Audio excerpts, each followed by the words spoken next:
What does Parshat Vayeshev have to do with the Princess Bride? I'm Yoni and this is Pop Culture and the Parsha.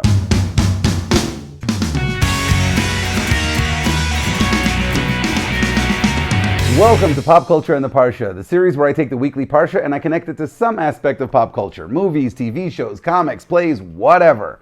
This week we're going to be talking about Parshat Vayeshev and its connection to the Princess Bride, which might seem weird because there's actual movies made about this week's Parsha. You have Joseph, the King of Dreams. You have the wonderful movie Joseph and the Amazing Technicolor Dreamcoat. Amazing movies. So why would I pick the Princess Bride? Because it's more fun that way. So let's talk about what these two have in common. So first we're going to go through the Parsha and see what that's all about. The Parsha starts off with Yaakov giving Yosef, his favorite son, a wonderful coat of different colors, many colors you might even say. And then Yosef starts having these dreams, and with each dream, he makes his brothers increasingly angry at him, until finally they beat him up, throw him into a pit, and sell him into slavery down into Egypt. Yikes. Then they take his coat that Yaakov gave to Yosef and they rip it up, dip it into an animal's blood, and present it to Yaakov, indicating that he was killed by a wild animal. Then there's an interlude in the Parsha with Yehuda and Tamar. It's an interesting interlude, and we'll probably get to it in another video, but it has to do with Yehuda getting together with Tamar. We'll leave that for another time. Then the story goes back down to Egypt and focuses on Yosef succeeding wildly in the house of Potiphar until Potiphar's wife sexually harasses him. And when Yosef turns her down, she falsely accuses him of attempted rape. And Yosef is thrown into prison.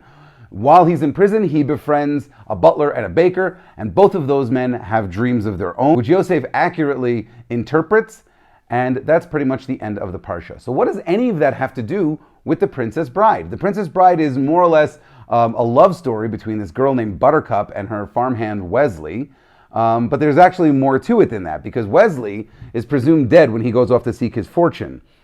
And after that happens, Buttercup gets engaged to Prince Humperdinck of Florin. And everything looks great, but spoiler alert, things are not great. And Humperdinck wants to start a war with the neighboring kingdom of Gilder. And the way that he wants to do that is he wants to have Buttercup, his fiancée, killed and frame Gilder for it. And the way that he does that is he hires Vizzini. Vizzini is a Sicilian genius, and he and his henchmen, Inigo and Fezzik, kidnap Buttercup and plan to kill her on the Gilder frontier. While they're doing that, Vizzini takes a uniform of an army officer of Gilder and rips a piece of the uniform to leave as a clue on Buttercup's favorite riding horse. And there's the connection between the two. In each of them, somebody rips a garment to indicate that someone else had killed the person that they're trying to get rid of. In the Parsha, it is the brothers ripping up Yosef's coat so that Yaakov will think that an animal killed him. And in the movie, it's Vizzini ripping the army officer uniform of Gilder so that everyone will think that Gilderian soldiers have killed Buttercup. So there's the connection. Huge thank you to Menachem Katz for helping me find this connection. I was having trouble finding a nice connection to the Parsha, but Menachem helped me with it, so thank you so much, Menachem. I appreciate it. Let me know what you think about this connection in the comments. If you think that there's a better connection, if you think there's a different connection between this Parsha and pop culture, I would love to hear it. Here's an interesting fact about this year, nothing to do with pop culture though. Usually, the Shabbat of Hanukkah is Parshat Miketz, next week's Parsha. But this is a weird year in that the Shabbat Hanukkah is Parshat Vayeshev. Sometimes it's Vayeshev and Miketz, but it's very rare that we have a year like this where the Parsha of Hanukkah is only Parshat Vayeshev. So, interesting little fact, has nothing to do with pop culture, just thought you might like to know that. So feel free to share this video, share it on social media, give me a like, subscribe to my channel if you enjoyed it.